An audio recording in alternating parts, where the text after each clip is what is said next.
Hey. Really the only thing that gon' be normal is distribution. Normal folks gon' infuse some. Optimize your lineups and you feed the rest, you mute them. Turning it up, these numbers are loud. Peeping this game from a nimbus is wild. Making it rain. While I embrace all this risk, I'm insane. Talking about that Bestbell, I'm the best rest till into the next world. Guess I got next still. Bestbell, I'm the best rest till into the next world. Guess I got next still.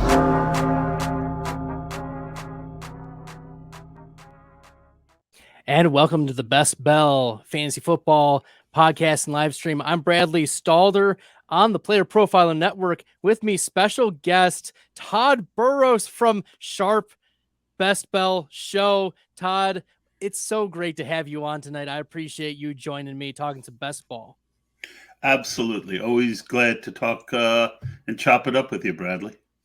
Well, we've had some big risers since last week. So, Tod, every week I do this show, and the first thing I do is talk about big risers and fallers. And we look and we see some of the biggest risers relative to ADP have been some running backs, Nick Chubb and Austin Ekeler in particular, like not moving like the amount of ADP, but highest relative to percentage. We have seen some other shifts later, but is this just normal ebb and flow of the offseason for Chubb and Ekeler, or is there some like larger macro view, do you think, about these elite running backs getting pushed up a little bit? Well, I think that with, once you get past about 16, 17 guys, it's really flat for a while. So when you look at the opportunity that Nick Chubb has, he's kind of risen to the front end of that tier, and rightfully so. I tend to like him better on sites like Underdog, where half PPR. I mean, he literally could be the number one running back in the league. Ekeler is, I think, what we're seeing is the result of him getting his contract worked out with the Chargers, and people, it's taken away that little bit of uncomfortability. Is that a word? From people, and that's moving him back up to where he probably should be. Yeah, certainly we've seen Ekeler move up over the last couple of weeks due to the contract. He was getting drafted. Heck, even last week I drafted him at the 1-2 turn. So getting Ekeler here, moving him up a little bit, I think I agree with you. It's the market reacting more positively to his contract, but his teammate is right next to him. Keenan Allen is bumping up a little bit. Is this, maybe it's not just the running back thing, maybe it's the Chargers as well? Is there like a general sense of optimism for the Chargers? Are people realizing that they play the Broncos in week 17? Is that like a phenomenon that's existing? That certainly is a pretty good matchup. And I feel like, a lot of times there's an ebb and flow to value. And sometimes goes week to week, month to month, and sometimes year to year. So last year, Justin Herbert was going, I think, quarterback 3 for most of the offseason. And that was a price I wasn't willing to pay. Now you can get Ekeler and or one of Mike Williams and Keenan Allen and still come back and get Justin Herbert in the 5th, 6th round, depending on the site that you're on. I feel like Justin Herbert is a really good value. And again, ADP tends to be pretty efficient, and we see two phenomenons in the June-July period. We see people, because there is no news, people spend more time studying, and then there's also just craziness that you need to ignore. I think the Chargers move is one that's based on people catching up to the opportunity more than it just being a slow news cycle or a picture of a guy running in shorts. And there had been rumblings in the offseason too about, Keenan Allen being cut from the team, or Quentin Johnson. There's the new shiny toy. How is he going to be affecting this wide receiver group? But now that things are, I agree with you, settling and people are doing their research, and every day it seems like I'm coming onto the timeline and seeing I've got these new projections, and the research is being done. I agree with you. The Chargers could be a very nice value. And if you got a comeback around for one of the Broncos, whether it is Judy early or whether it's Sutton later, I think that might be an interesting way in which we could be attacking this Week 17 game. Well, there's two things about projections that I want to talk about. One of the huge advantages for a guy like me who's not as spreadsheet savvy and projection savvy is twofold. Projections get much more accurate as we get more actionable information within the season. So after 3 to 4 weeks, we pretty much know the roles of the players, and a lot of the questions that we wondered about all off season get answered. Best ball, we're projecting what that will be. So, but even if your projections are really good for best ball, those are median projections. Best ball scoring is based on whether you get a usable score each week and how many points you give above usable, right? So I've talked a lot this year about my form, which defines a percentage of usable weeks that each guy has had, and then points above usable, because those are the things that matter to me more than a median projection for best ball, because, we need to advance, but we also want players who can give us spikes, and blending a team so that you have both floor and ceiling is part of being good at best ball.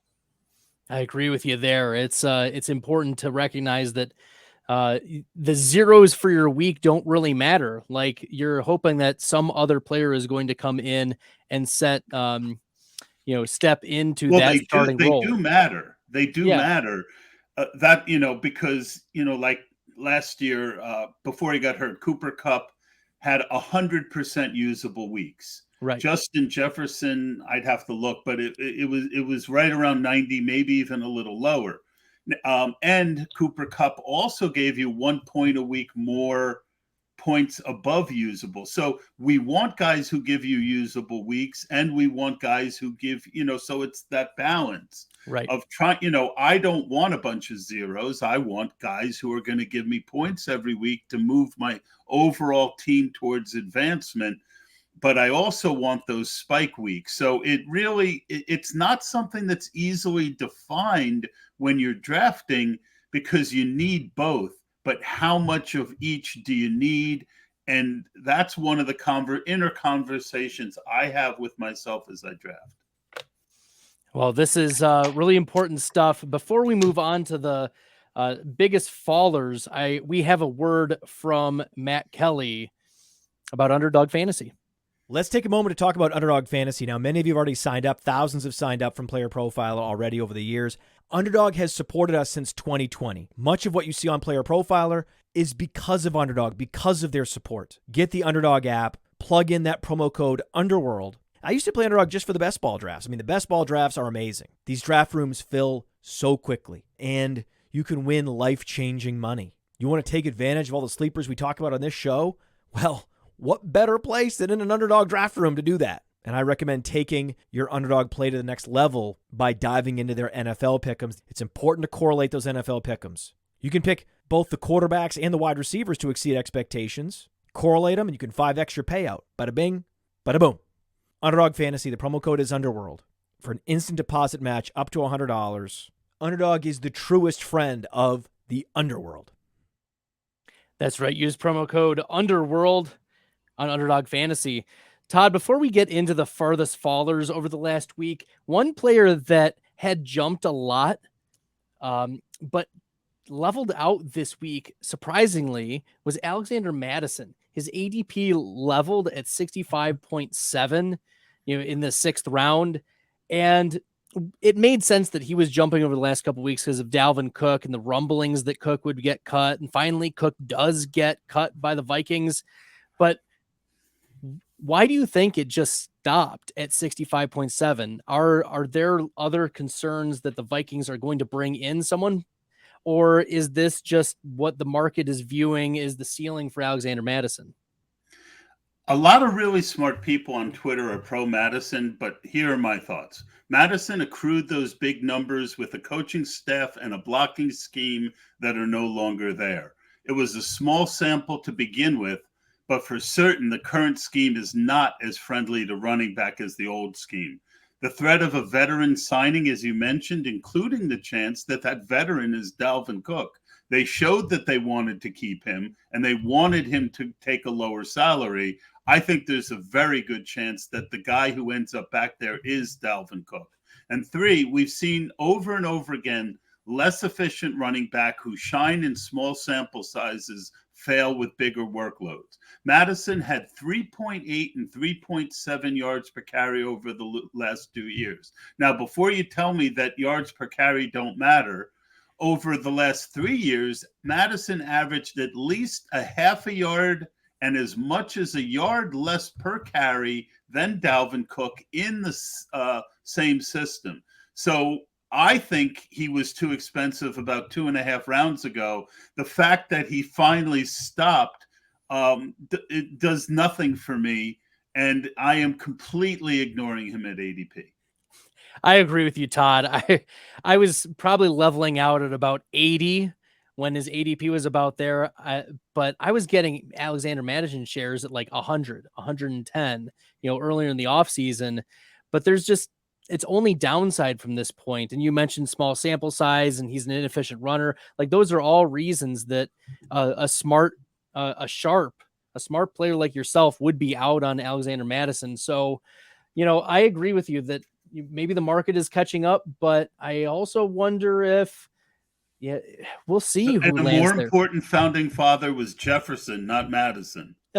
Fair enough. Awesome. We will shift here into the furthest faller since June. Maybe they'll 12th. get Adams, and then we'll really have like a whole, founding fathers Viking team. I know Madison isn't Madison, guys, but it's close enough for the humor. I still appreciate it, Todd. The furthest faller since last week is Travis Etienne. Now, that's kind of surprising for me because a couple weeks ago was when the Tank Bigsby rumblings was happening, not this past week. So for him to be falling, is this related to the Tank Bigsby dynasty hype, or is this just, once again, we mentioned earlier that sometimes there's rise, sometimes there's fall for these running backs as we move throughout the offseason? Well, I mentioned that you get two different types of movements during this year, the ones that make sense and the ones that make no sense. So I was not on Travis Etienne in the early to mid third round, but I've been scooping and trying to catch up in the fourth. And I think I even got him once in the fifth round. Him and Jahmyr Gibbs were both guys I wasn't touching. And now both of them are regularly mid fourth. And Gibbs is even going in the fifth round at times. It is a wonderful time to build up because nothing's changed, right? The only thing that changed is that Twitter decided to love Tank Bigsby, right? So, and I like Tank Bigsby. I think he was, if it wasn't for Tajay Spears, I'd have a lot of Tank Bigsby. I think he is a good play, but Etienne's role isn't going to change from last year too much, and I think he is a buy at his current ADP. Yeah, I just took my first couple shares this past week of Travis Etienne. I was able to hop in the underdog streets when I traveled to Cleveland, so I was able to get a few shares of Etienne at mid fourth round price. I wasn't able to get a fifth rounder though, Todd. So you're quite fortunate there. I might not. I might be getting my Gibbs and my Etienne shares mixed up, but and again, one of the tricks is when guys are falling and you're doing a lot of drafts, like if I see him where he normally goes, even though I've come around on him a little, I still won't draft him because I know that with volume, I'll get them a little bit later. That's another one of those areas where I have some, a bunch of guys that I don't love. I think Watson is kind of at the end of his value. I think Debo, it could be a trap. But Gibbs and ETN, especially on DraftKings and FFPC with full PPR, I love starting out with a bunch of wide receivers. And that's the problem with Ekeler and why I'm not taking much CMC, Ekeler or Bijan. It's not that I don't like them. I do. But on the sites where wide receivers have been really pushed up, there is an opportunity cost. And you have to mix them in. But, right now I'm loving the 4th, 5th, 6th round running backs. Same here. It feels really good in the DraftKings that I started out at like 3 wide receivers or 3 out of the first 4, and you just hammer the wide receiver position. And then you've got some real values because you might have pushed down some running backs too because of ADP.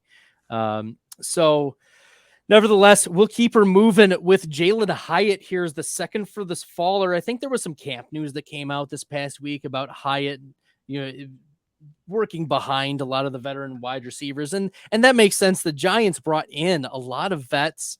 Sterling Shepard, they re-signed. They brought in Jamison Crowder. Wan'Dale Robinson's on his way back. I mean, Paris Campbell has gotten a lot of positive buzz. They traded for Darren Waller. It just seems like this isn't going to be Jalen Hyatt's year, along with Darius Slayton, playing virtually the same role. So maybe this is the market, continuing to correctly react to camp news. I'm more out on Jalen Hyatt if he is even still at 160th overall. Not me. I disagree with you on that one. I was buying Hyatt in my Daniel Jones stacks when he was lower, and now I'm starting to consider him elsewhere. So think this through, right? When you draft best ball teams in tournaments, you're counting on your first 10 to 12 picks to get you to the playoffs, right? You have to start, and this is something I wasn't good at, that I've gotten better at. You have to start thinking about those last 3 weeks. And a guy like Hyatt, even if he ends up starting behind those guys, and it's all an illusion now anyway, because rookies are always going to start behind, and that's why I don't buy a lot of rookie hype in the post-draft. I haven't taken an Addison share yet. There's some guys you have to take, but a guy like Hyatt has that game-breaking ability that you can crave, right? He's that guy who can catch 2 long touchdown passes in week 17 and make you $3 million. So I am not afraid to take him. And, again, it depends on who my other wide receivers are, who my quarterbacks are, where my week 17 correlations are, but don't be afraid of explosive guys late just because they might not start the year out with a regular role. And that's a fair point. Jalen Hyatt, I believe it was a late 3rd round pick, right? Yeah. And there was talk of him being a 1st round pick, but then they started finding flaws in his game and that he was a very manufactured guy. That they really manufactured touches for him. And I thought to myself, well, Brian Daboll just won Coach of the Year because of how good he was at manufacturing touches for people. So anyway, that's my thoughts on Hyatt. I mean, yes, I know that, but again, I'm not going to have more than 15% of them probably. And maybe, somewhere in that 8 to 15 range I'll end up. But I'm comfortable that those teams that I'm taking shots on him on, that he can give me that 2 to 3 big weeks I need during the regular season to pay off. And then I'm playing with house money with an explosive player in the playoffs. Yeah, so I think that you're starting to change my mind here on Jalen Hyatt. Maybe I need to sprinkle in a little bit more of Hyatt here. The last player, the furthest faller, this is, underdog being underdog, reacting to to the only news that exists in the offseason. Stephon Diggs missed one off-season training practice where there might be some disgruntlement, and he drops, just a little bit. But when you're in that top round, it depends on the draft. It depends on what that drafter is coming into their draft wanting. And if Ekeler is bumping up and other running backs are being bumped up, then someone has to be bumped down, right? So I'm not reading too much into this Diggs like minuscule drop here in this first round. Well, I think whatever opportunity there was, and there were some mid-second round Diggs sightings in certain drafts, it passed. Supposedly, it's over. So, he was one of my most owned first-round guys, simply because I can't get top 3 picks on a regular basis. I get, like 5 to 11 almost every draft. And some 12s and, a sprinkle of 1, 2, and 3. But he's a guy that I like either with Josh Allen or without Josh Allen. And Josh Allen has been dropping, and I've started scooping him in that range I was telling you about. Once you get past like Ramondre, it really kind of gets dicey. So I don't mind taking Josh Allen without Diggs and then trying to get some of the later weapons, because Josh Allen can get there without a wide receiver.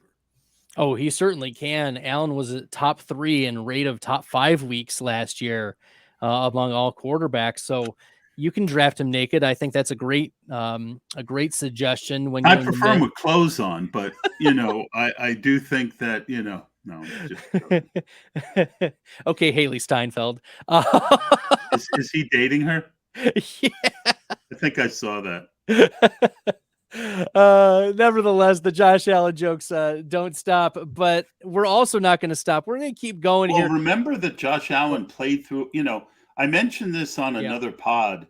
Josh Allen, people are really good at figuring in injuries if a guy misses games, right? Because, points per game. But look at a guy like Mark Andrews, who came back and clearly wasn't himself. Josh Allen, who clearly wasn't himself. The field is not as efficient at figuring in those kinds of things. Josh Allen played through a pretty significant elbow injury last year. He did, and we saw that affect Diggs in the second half of the season. We saw it affect the whole offense. He was clearly missing passes against the Bengals near the end of the season. So, I'm comfortable taking Josh Allen. You mentioned that he's fallen, but this is, I think, the first week where we didn't see significant falling of quarterback. It's pretty settled. I've seen Mahomes go at the end of the second, beginning of the third, and then Jalen Hurts and Josh Allen float in the mid to end of the third. Theo Greminger and I drafted Jalen Hurts at 309 a week and a half ago. And he's the one who I find it hardest to drop, simply because there's 2 guys to stack him with, right? That Devonta Smith and AJ Brown. So that's the one of the 3 that I find the hardest to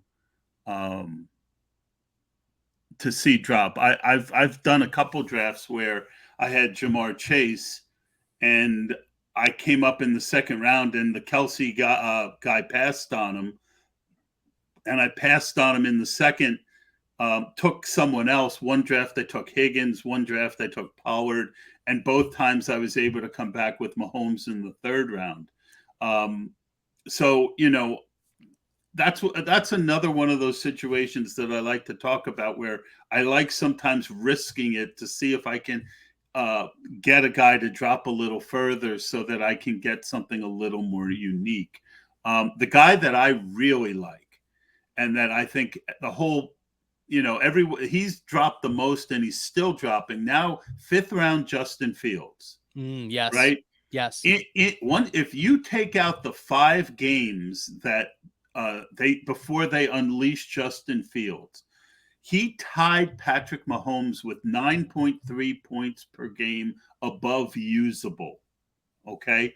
Which means he was, tied for the number 1 most valuable quarterback in those weeks. He now has better weapons, better offensive line. I think he showed that he can throw. People keep telling me he can't, even though we've seen time and again where people say that. And then, but he's shown flashes where he can place the ball really good. I really like Justin Fields in the fifth. Yeah, Justin Fields in the fifth. He's one of the quarterbacks that has pathway to be quarterback one overall. I think it's him, it's Lamar Jackson, Jalen Hurts. I think that Josh Allen can still do it, and Mahomes as well. I don't know if Burrow has quarterback one overall in his range of outcomes with those others in play, though. I was looking at 40-point weeks. Mm-hmm. And I think it was 7 total 40-point weeks last year. Fields had 2 of them. Yep, Fields had 2. And that was, again, between week 6 and week when he got hurt, was week 16. Yep.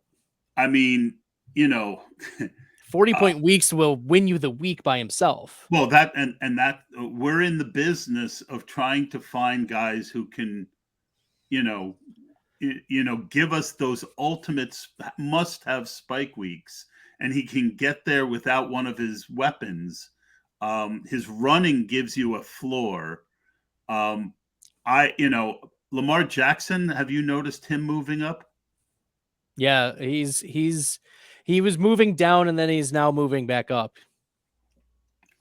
I think it's because of the turn to go next to each other, and now I'm finding Fields 18, 20 picks after Lamar.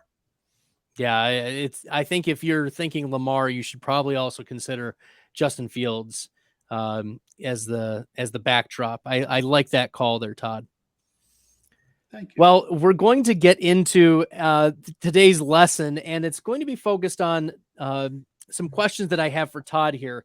And for Todd, you're really good at creating these structures while you're drafting and making sure, I think you call them bumpers, but it's just ways for you to avoid mistakes. And if you're avoiding mistakes, you're probably going to be hitting pretty well most often. So we're going to get into a couple of these bumpers and some questions that may be able to help our audience. I call them guardrails. Guardrails, yes. Yeah, to keep you on the road. So the first question about guardrails, what are these guardrails or structures that help you avoid mistakes in best ball? Like, what are just a couple of them that are? Well, the biggest one is basic roster construction. 2 to 3 quarterback on an 18-team draft. It's 2 to 3 quarterbacks, 5 to 6 running backs, 7 to 9 wide receivers, and 2 or 3 tight ends. Those are the guardrails. It's very basic.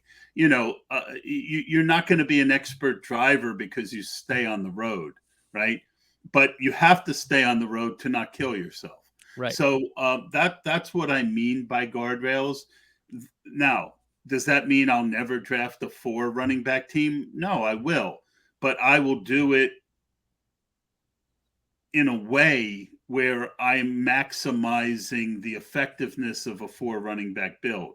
But to make things easy for people who are starting out, you should know that those are your basic guardrails per position of how many you want.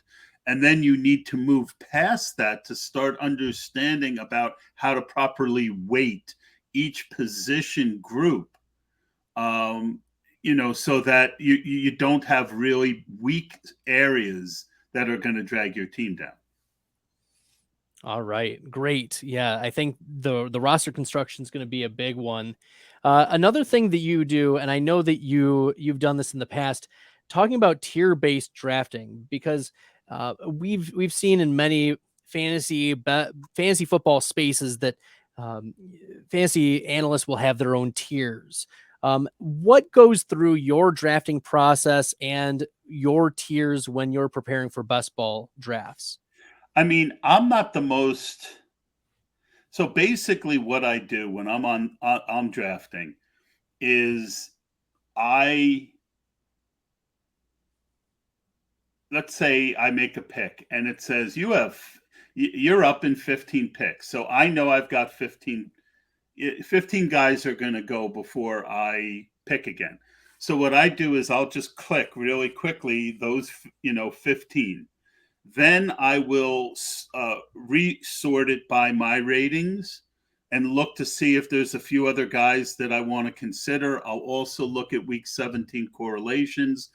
And then I will fill my queue so that I have enough people so that I know someone I want is going to be on the board.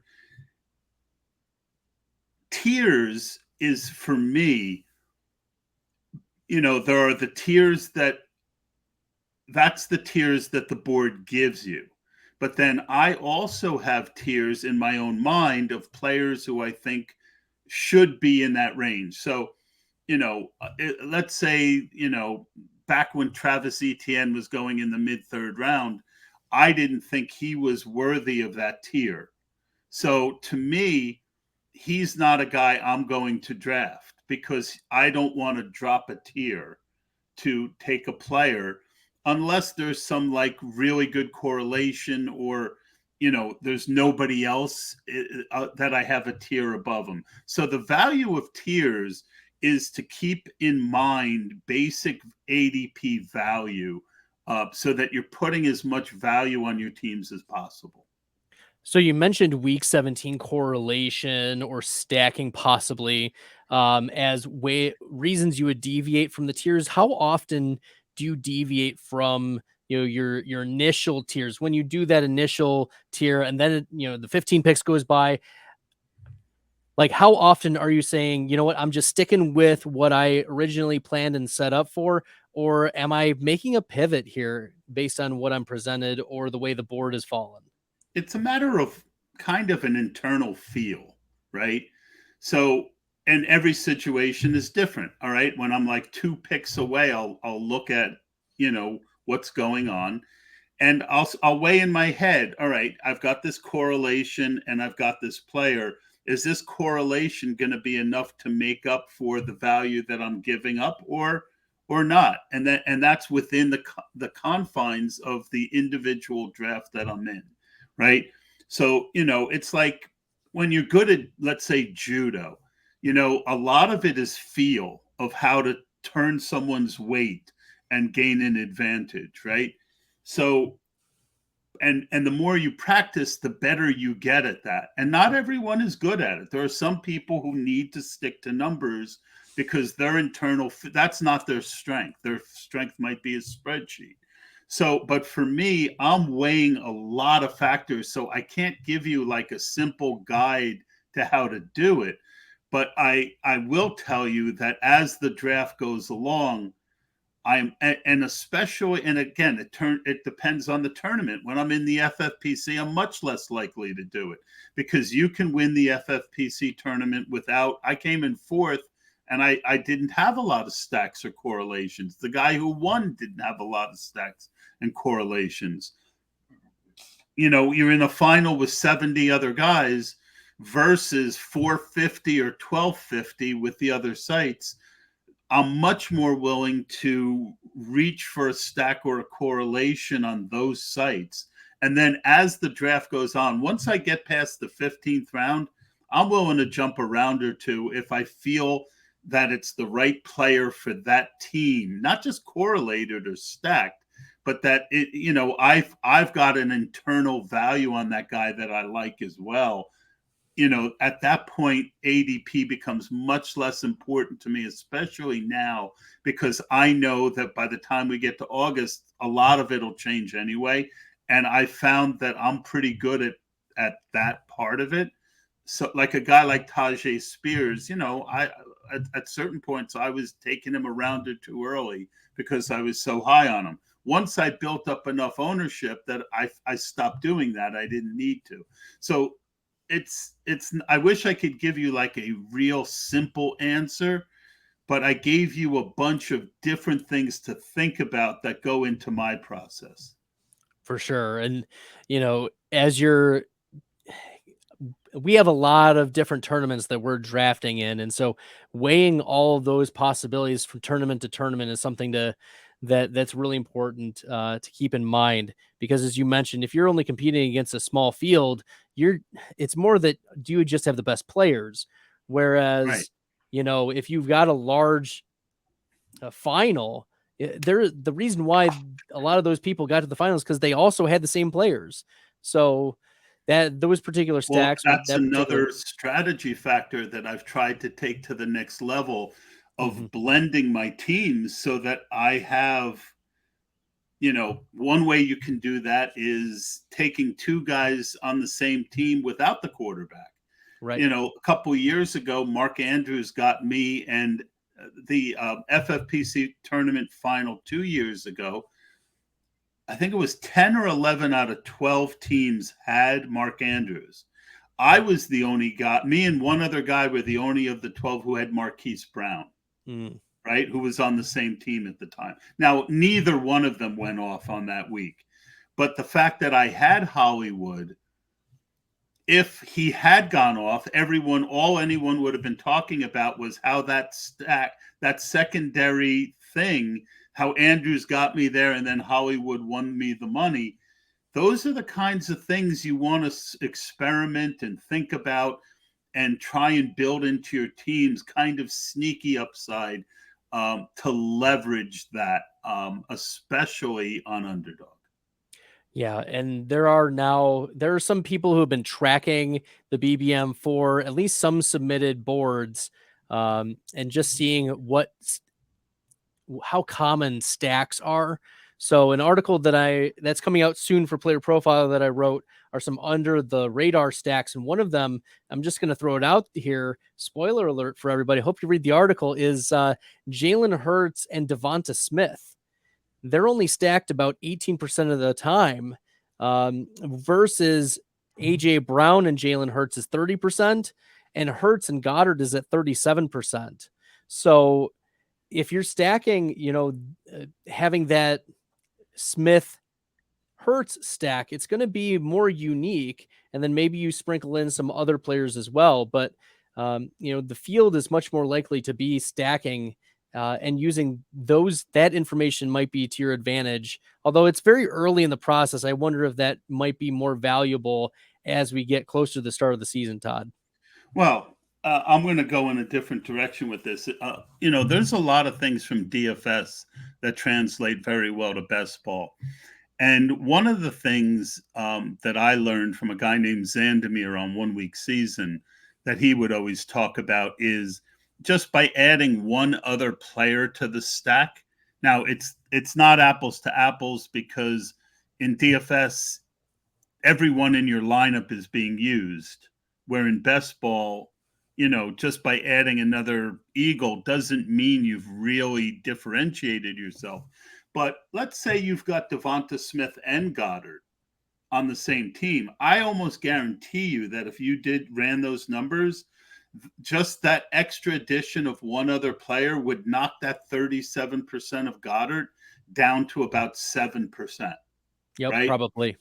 So add a Kenny Gainwell late, right? What if Gainwell gets you 15 points and that that gets you the 15 points that you need to get to the top. So what you're saying is important, and we should look at that, but we also want to take, I still want AJ Brown, I still want Goddard, and a lot of times I can't get them with, I can't get what I want. Right. So if I take Goddard and I know he's that owned, I'm going to be looking for either a unique week 17 piece or another Eagle late that I can add to try and change that dynamic. And it could be just something as simple as that takes you from 37% down to 15%, and where the AJ Brown and Devonta Smith are.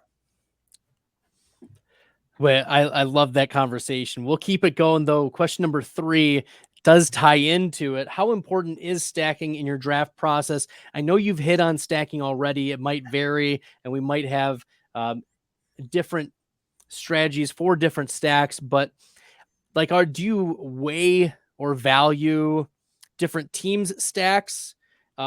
Maybe even as you are given your draft spot. Like if you're drafting out of the 109, for instance, are you already thinking to yourself, well, maybe I'll be able to get like a a Brown and Hurts, Brown and Hurts stack, or I'll be able to get a Diggs and an Allen stack. Is that already going through your mind at the beginning of the draft, or are you just letting the board come to you? Like, how is that going through your mind? I mean, week 17 correlations and stacks are on my mind from the second a draft starts. So I don't want every Devontae Adams stack to have Jonathan Taylor, but boy, the fact that they play week 17 is a nice tiebreaker. And then sometimes I'll add Michael Pittman in, who I think is too cheap. And now or Jacoby Myers if I don't get Pittman. And now I've taken that stat, even if I don't have the quarterbacks. Now I've got a nice week 17 correlation with a unusual piece. So yes, Mike Leone in his Best Ball Manifesto has talked about how stacking has become table stakes. You only gain like a 12% advantage by stacking because 88% of the people are stacking on their teams. But how you do it, how intelligently you do it, and, having that mindset from the first pick is important. It isn't always going to work out, but you want to, start thinking about, okay, if I have Diggs, do I want to take Josh Allen in the second? Or am I, they play New England. Well, if I can't get Josh Allen, maybe I want to draft Diggs later, because if he goes 9th, 10th, or 11th, that means I can get Ramondre in the beginning of the third. Now I've got a week 17 correlation. And if I get Josh Allen, great. If I don't, I don't. Those are things that you do want to be thinking about right out of the gate. And you also want to be thinking about later, how can I change it a little bit more so that I'm not, because it's not going to be unique having Diggs, Josh Allen, Ramondre, right? That's Right. not going to be that unique. But throwing in a Khalil Shakir, throwing in a Damian Harris, throwing in one or two other guys without going crazy and feeling like you have to own the whole team is something I put a lot of thought into. How often do you super stack, or is there like a threshold for how many players from a particular team or a comeback around that you're willing to have for a particular build? Mike Leone covers this. You should read his manifesto. Typically, but at the same time, you have to realize that best ball, the sample size is still so small. So, one of my sayings this year, and it's a DFS thing. In DFS, everyone uses optimizers to make their teams, right? If you're running 100 teams, you ain't doing it by hand. You're using an optimizer. So one of my sayings this year is be the optimizer. So in general, I don't want to overstack games or teams because, unless I'm getting really good value, right? If I get two Bills, if I get Diggs and Allen, do I feel the need to have Gabe Davis? I don't. I like Dawson Knox, who I think is a good deal late. Sometimes I'll mix in Kincaid. But the point is, every once in a while, I do want to have that, 8 guys from Cincinnati and the Chiefs. But in general, I'm not going to try and do that with a lot of my teams. But I think it would be pretty cool to wake up on week 17 and have one team that somehow, because the more you load up like that, the more likely you don't get to the end. But boy, Right. How nice would it be to wake up on week 17 and have, 5 or 6 guys from that game? It would feel pretty nice.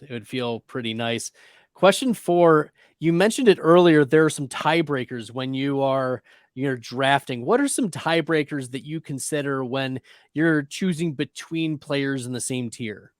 This ties into my overall philosophy of not owning more than 25% of players, especially in the first 10, 12 rounds, and not more than 15% of players in the first 2 rounds, due to the fact that injuries, you talk about numbers, and I know you and Billy do numbers, projections. If you have a guy in the second round, I almost guarantee you that you don't have one guy 70 points rated ahead of another guy in the same round.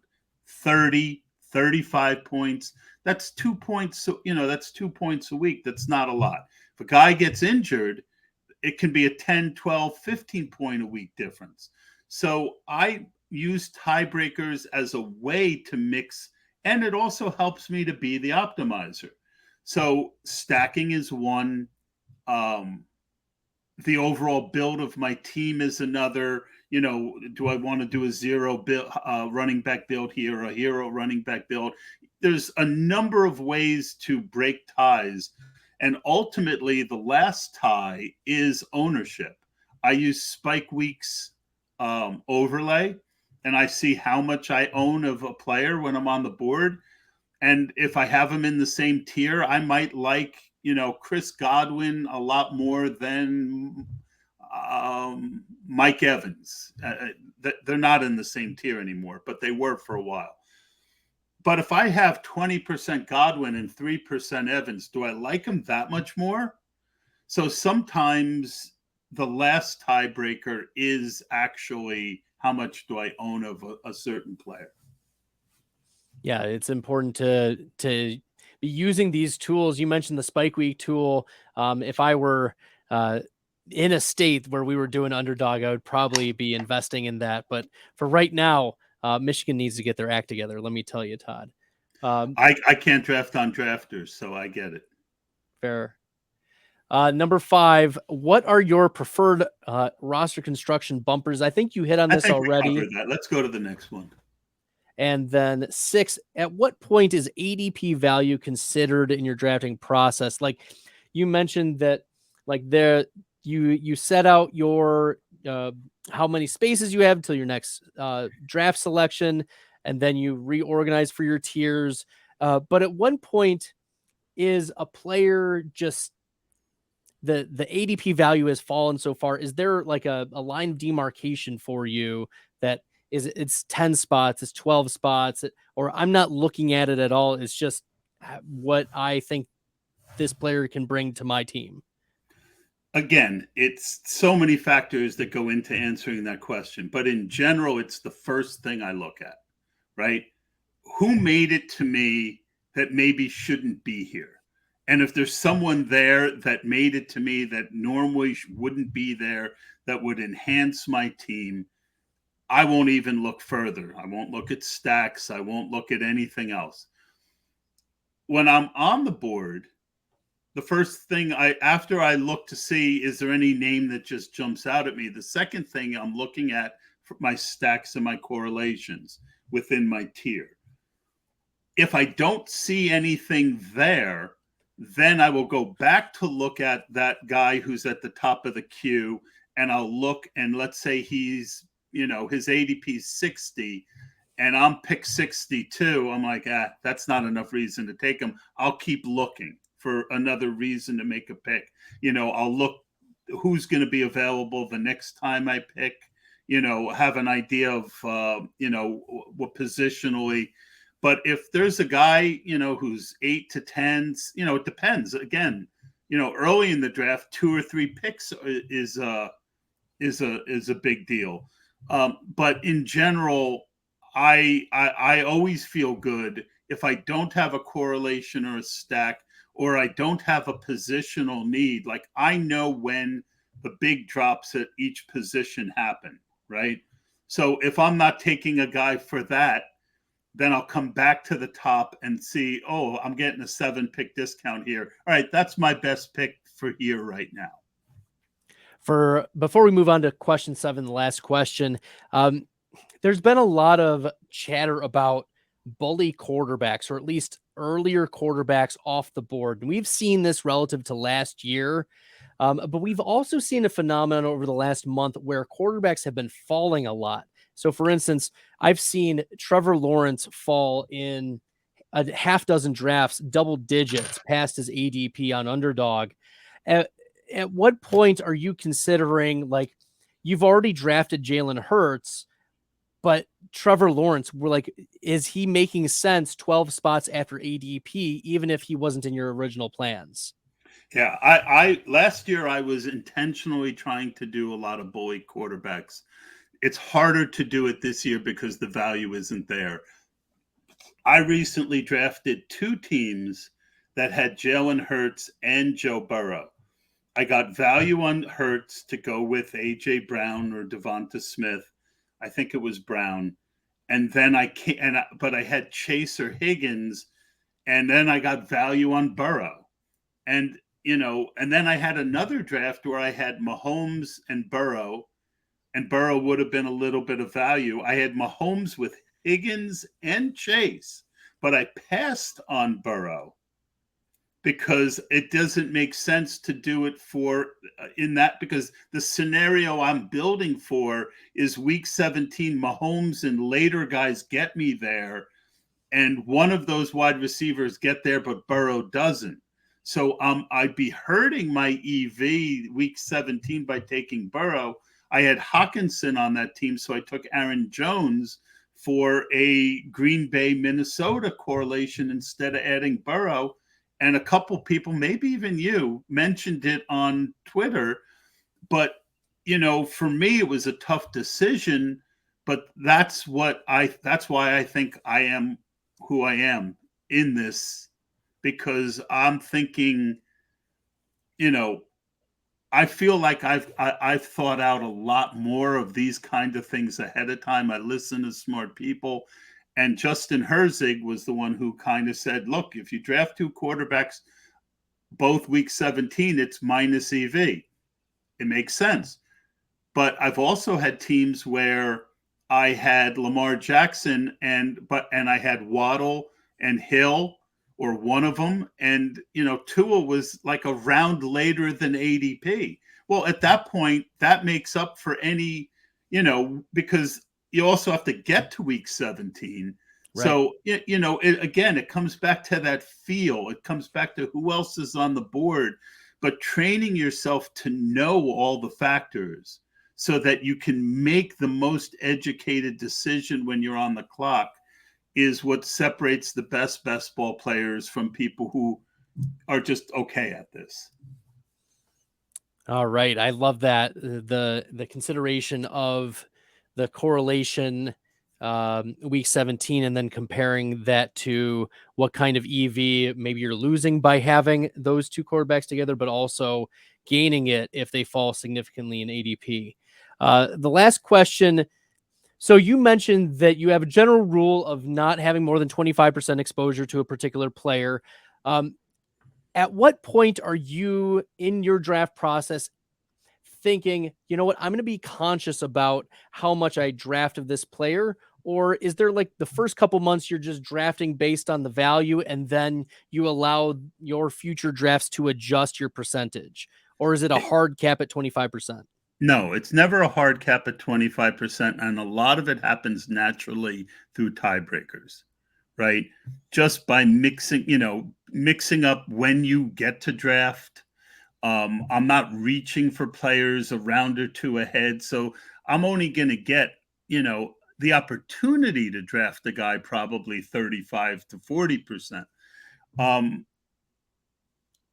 Right. So I guess the first thought that would go through my head is this a guy who I think has a reasonable chance to be at a higher ADP at a later point?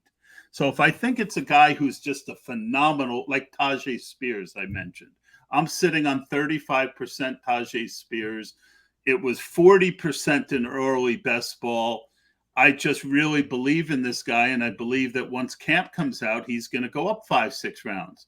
So I might end up with only 25% Tajay Spears, but I'm going to have it at a discount. So it really depends on who the player it is, where it is in draft, who else goes around them, the opportunity cost of taking so much of that guy in case of injury. But no, it's not a hard and fast rule. It's something I tend to end up with. I would say every once in a while, I look at my ownership and I'll say, oh, that's a little out of balance. I really don't like player A that much, at 29%, that much more than these two guys I got at 6%. Right. So then I'll make a conscious decision to kind of mix it up for a while. So, and that guy will end up sliding down to like 23. The other guys slide up to 10 or 11. And I feel that gives me an overall better chance because how much more I like a guy than another guy, it really, within a tier, I'm not that smart. And I don't know too many people who are. And so I'm trying to mitigate against injuries because I think injuries are more devastating to your teams than my ability to decide who's better within a tier. Yeah, taking the zeros from the injuries can be absolutely annihilating for your team. So I think you're pretty sharp and rotating through a low one percentage. last thing Mike Leone early. found in his manifesto is that winning these tournaments is highly correlated to how many healthy players you have. So we should stay away from the injured players, right, Todd? Well, I mean, it's not that. It's just, like Yeah, it is. Even 35% Tajay Spears makes me nervous because if he gets hurt and it's week 15, 16, 17, I'm going to be looking at those 5 running back teams. And if he's hurt and one other guy's hurt, I have a very thin chance of advancing. All right. Well, Todd, this has been great. I'm sure a lot of our listeners will be taking away a lot of golden nuggets here and improving their best ball drafting as we get into hot best ball summer.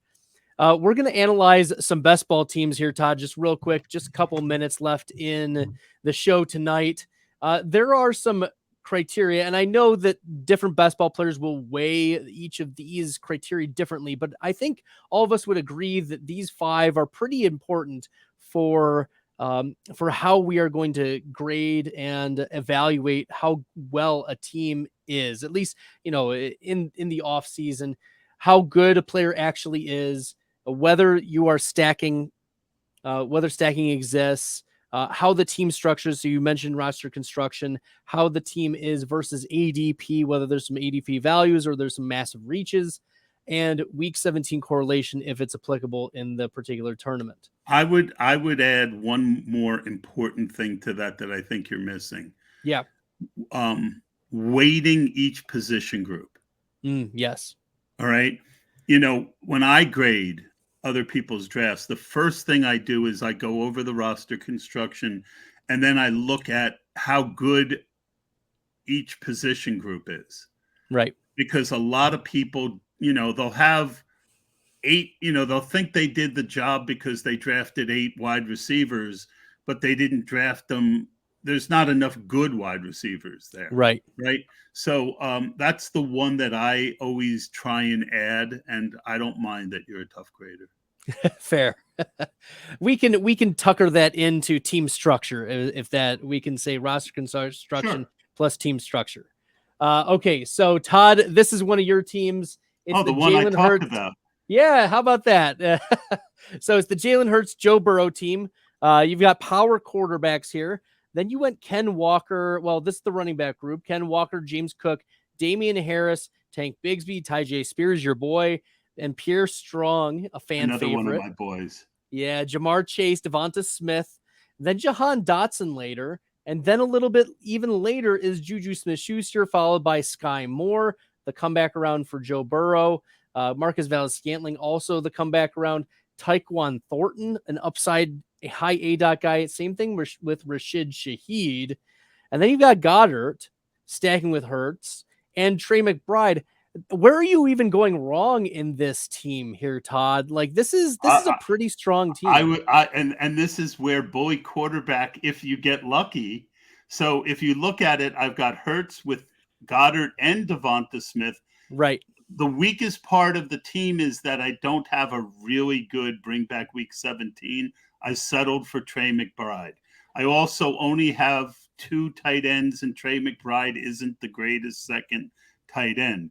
I've got Thornton to go with my. I stack cuffed James Cook and Damian Harris, figuring every week one of those guys is going to give me a usable week, and if one gets hurt, the other one could crush.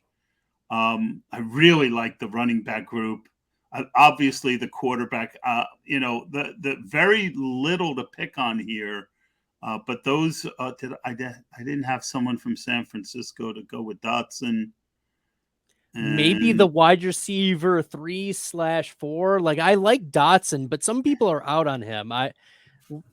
Well, he's an upside guy week to week, and Juju's a floor guy week to week. So I like those. Remember, I told you about combinations and how I try and So Juju and Dotson, I think, balance each other well. Yeah, this is a team that, but even if you're out, because some people are out on Dotson or out on Juju. I just interviewed a couple people who are like, never Juju Smith-Schuster, blah, blah, blah. I'm like, but you came back around with Tyquan Thornton, Rashid Shaheed, who are very high upside plays here, Todd. So I like those later round selections from the wide receiver position. Yeah, I mean, this is a team, and look, I draft plenty of teams that I'm not happy with, but this ain't one of them. No, this is looking really nice. The other one that I want to take a look at is also one from about 10 days ago. You went the opposite of your previous build, at least from the quarterback position. You went late round quarterback with Pickett, Ritter, and Garoppolo. And you had Mark Andrews. I don't see a real stack with that. You do have Bateman and Andrews as well. You've got the correlation of Taylor and Adams. So you've got some correlation happening. Well, You've got Garoppolo and Adams. Garoppolo and Adams, yep. And London. But what is this one is not as, it doesn't feel as impressive as the other one. I've got London with Foreman, Seattle with Pittsburgh, Kansas City with Cincinnati. So there's a lot of week 17 correlations, which is good. Yes. Pitt and Seattle is another one. Allen Robinson. What happened in this draft is that quarterbacks went quicker than every time I wanted a quarterback, they were gone by the time I got there. And so I just did the best that I could. And that's the unfortunate part of doing this. I could have reached at a couple points, but I didn't. And, this team needs a lot of help. Let's be honest. It needs a lot of help. I wasn't as nearly as happy with this team, but I know at least what went wrong. And no matter how good you are at this, you can't control what the other 11 guys are going to do. But I will say that this is a team that needed 3 quarterbacks, only needed 2 tight ends. I stopped at 5 running backs because I knew I needed 3 quarterbacks. The 8 wide receivers are pretty strong. It just got away from me a bit. Yeah, the wide receivers, I like the Rondell Moore at pick 133. I mean, ADP 148, but I mean, I've seen Rondell Moore get into the early 100s, in some of the best ball, the underdog drafts I'm in. I don't mind. But I don't have the board in front of me, but that could have been because a quarterback that I wanted got taken ahead of me. And I think that is what happened. That was one area where I was looking at a quarterback who just wasn't there. Well, I'm just so grateful that we're able to pick your brain tonight, Todd. It's been such a pleasure having you on, going through your best ball teams, you giving some advice, and also talking about some risers and fallers. Todd, where can the people find the good work that you do? Well, on Twitter at Bestball NFL, I do a weekly article in Best Ball Show for Sharp Best Ball. I've got Mike Leone on this week. I've got Dwayne McFarland coming up. I've got Scott Barrett coming up. So if you look back at some of the old episodes, Justin Herzig, Liam Murphy, 2 guys who won BBM. And I look at this as my process at getting better.